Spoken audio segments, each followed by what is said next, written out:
नमस्कार, जय जवान जय किसान न्यूज़ 24 में आपका स्वागत है। आइए नजर डालते हैं आज की खास खबर पर। रानी देवी इंटर कॉलेज महानेपुर इटावा पर स्थित है। प्रबंधक जी ने बताया कि वे काफ़ी सालों से शिक्षा के क्षेत्र में जुड़े हुए हैं। कॉलेज के प्रबंधक ने बताया कि कोरोना काल के समय में भी ऑनलाइन लगवा रहे थे क्लासेस। कॉलेज के प्रबंधक ने कहा कि शिक्षा वह जननी है जो पाएगा वही दहाड़ेगा। उन्होंने कहा कि बच्चों के ऊपर कोरोना के बाद से विशेष ध्यान दिया जा रहा है। प्रबंधक जी ने कहा कि अपने जीवन में सिर्फ शिक्षा को आगे बढ़ाने के लिए हमने ये कदम उठाया है। रानी देवी इंटर कॉलेज के प्रबंधक ने कहा कि संस्था की तरफ से पूरा प्रयास रहेगा कि बहुत जल्दी शिक्षा प्रणाली अपनी लाइन पे आ जाए। देखिए जिला इटावा से कुमार पवन की ये खास रिपोर्ट जय जवान जय किसान न्यूज़ 24 पर।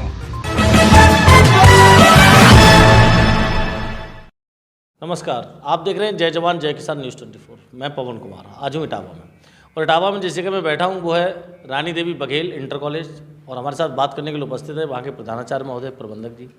चूँकि 2 साल बाद विद्यालय खुले, 2 साल तक कोरोना का समय रहा, लॉकडाउन रहा, बड़ी सारी परिस्थितियों से स्कूल कॉलेजेस गुजरे हुए हैं। तो आज जानने का प्रयास करूंगा क्या क्या परेशानियों का सामना किया, क्या क्या चैलेंजेस रहे। तो सबसे पहले सर स्वागत है आपका हमारे चैनल पर। नमस्कार सर, ये 2 साल का जो समय था बहुत ही बुरा समय था, प्रदेश देश चाहे पूरे संसार हो, और सबसे ज़्यादा जो प्रभावित हुए वो विद्यालय हुए, कोचिंग सेंटर हुए, और तीसरे नंबर पे बच्चों का भविष्य सबसे ज़्यादा चौपट हुआ।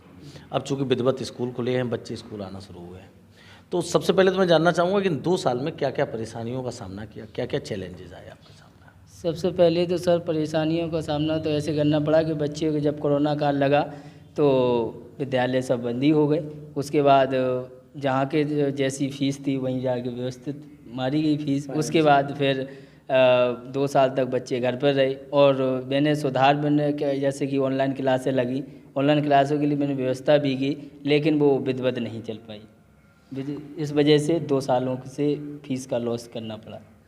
फाइनेंशियल परेशानी तो रही। आपने बात की ऑनलाइन की, चूँकि उस टाइम विकल्प नहीं था, ऑनलाइन एक विकल्प के रूप में लाया गया था।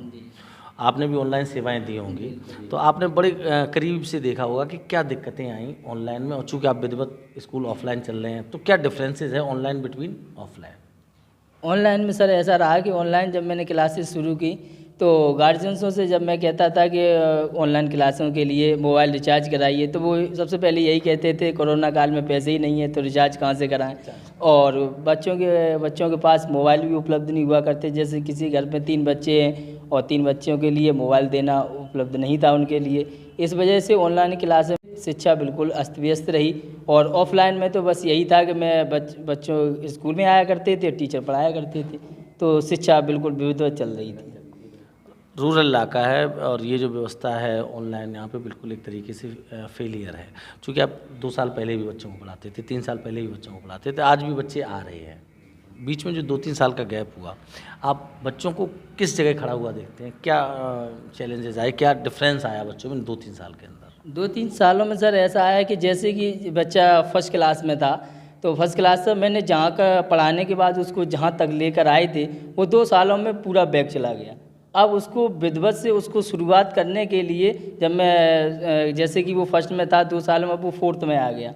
अब 4th का कोर्स अगर मैं कराता हूँ तो वो पीछे वाला सारा कोर्स हो चुका है, तो उसको दोबारा से रिन्यू कराने के लिए काफ़ी समस्याएं उपलब्ध करने सामने आ रही हैं। इसके लिए एक्स्ट्रा क्लासें भी चल रही हैं, और गार्जियंस को भी फोर्स किया जा रहा है कि घर पर भी उनको ज़्यादातर घर पर विशेष ध्यान दें, क्योंकि ज़्यादातर समय बच्चा घर पे ही अभ्यास स्पेंड करता है। इस वजह से वो घर पे ज़्यादा से ज़्यादा बच्चे को ध्यान दें, और जहाँ तक हो सके घर पे भी थोड़ी सी ट्यूशन वगैरह दें, जिससे कि बच्चे और जल्दी से जल्दी कवर हों, और पीछे का जो बच्चे भूल चुके हैं उसको अच्छे से कवर कर सकें। चूँकि हमारे साथ प्रबंधक जी भी मौजूद हैं, एक सवाल प्रबंधक जी से बनता है। प्रबंधक जी, चूँकि आपको बहुत अनुभव है, अनुभव की कोई कमी नहीं है, और आप शिक्षा क्षेत्र से जुड़े हुए हैं, पुराना अनुभव है। देखते थे पहले जब हमारे कॉलेज होते थे, बच्चे स्कूल जाते थे, माँ बाप के पैर छू के नमस्कार करके, पड़ोसी ताऊ चाचा से बड़ा एक सम्मान था, सिस्टम हुआ करता था हमारी शिक्षा में। आज कहीं ना कहीं जब से इंग्लिश मीडियम CBSE का ये आया है, तब से कुछ ना कुछ वो चीज़ें ख़त्म सी होती जा रही हैं। हमारे जो बच्चे हैं वो हेलो हाय गुड मॉर्निंग तक रह गए हैं। तो ऐसा क्या नया करने वाले हैं जिससे कि हमारी शिक्षा के साथ साथ संस्कृति भी बची रहे? जी सर, मैं बच्चों के लिए संस्कार बुजुर्ग टीचर हैं उनसे हम क्लासें दिलवाते, क्योंकि नए जो टीचर हैं वो भी हलो आए में ही हैं। जो हमारे बुजुर्ग हैं जैसे आपके सामने भी हैं और जो आज उपस्थित नहीं हैं, मेरे पास 2-3 टीचर बहुत बुजुर्ग हैं, तो उनको हम क्लासें नैतिक शिक्षा की दिलवाते हैं। जैसे 8वां घंटा है, मैं तो अब इस समय 9वां घंटा भी लगाते हैं 20 मिनट के लिए, और उसमें बच्चों को सबको बैठा के, जो छोटे बच्चे हैं 1 से या 8 तक के, उनको एक साथ बैठा के उनको सिर्फ संस्कार ही उसको सिखवाते हैं कि बच्चों माता पिता के पैर छुएं और सबसे मतलब अपने संस्कार ही सिखवाते हैं। जो कि बुजुर्ग टीचर जो हैं वो संस्कार के मामले में ज़्यादा जानकार हैं, और जो युवा हैं वो इतना नहीं बता पाते हैं, इतना नहीं बता। सर बता रहे थे, अपने अनुभव शेयर कर रहे थे कि आखिरी क्वेश्चन मैं सर से करना चाहूँगा। न्यूज़ 24 चैनल के माध्यम से आप अपने स्टाफ को, प्रधानाचार्य महोदय को, अभिभावकों को क्या संदेश देना चाहते हैं?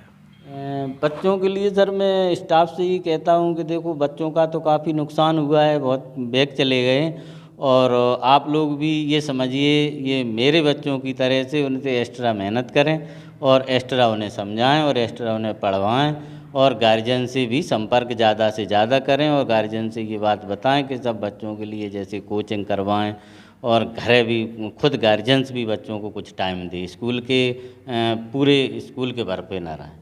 बहुत बहुत धन्यवाद। तो आप देख रहे थे हमारे साथ प्रबंधक जी भी मौजूद थे, प्रधानाचार्य भी मौजूद थे, और सबसे अच्छी बात यह है जहाँ पे प्रधानाचार्य हमारे युवा हैं, वही प्रबंधक जी अनुभवी हैं, बड़े हैं, तो दोनों का कॉम्बिनेशन बहुत अच्छा है। अब चूंकि ये विद्यालय रूरल इलाके में, उसके बावजूद बता रहे हैं कि यहाँ पर ऑनलाइन जैसी व्यवस्थाएं सुचारू रूप से नहीं चल सकती, लेकिन उनका पूरा प्रयास है कि यहाँ के जो भी अभिभावक हैं, चाहे वो जो 2 साल का गैप हुआ है उसके लिए वो लगातार जुड़े हुए हैं, और पूरी कोशिश है कि इस साल वो बच्चों का बेसिक मजबूत करने का पूरा प्रयास करेंगे। इसी के साथ मैं न्यूज़ चैनल के माध्यम से प्रबंधक जी को, प्रधानाचार्य महोदय को बहुत बहुत शुभकामनाएं देता हूँ। नमस्कार। पल पल की खबरों को देखने के लिए चैनल को लाइक, सब्सक्राइब और शेयर जरूर करें।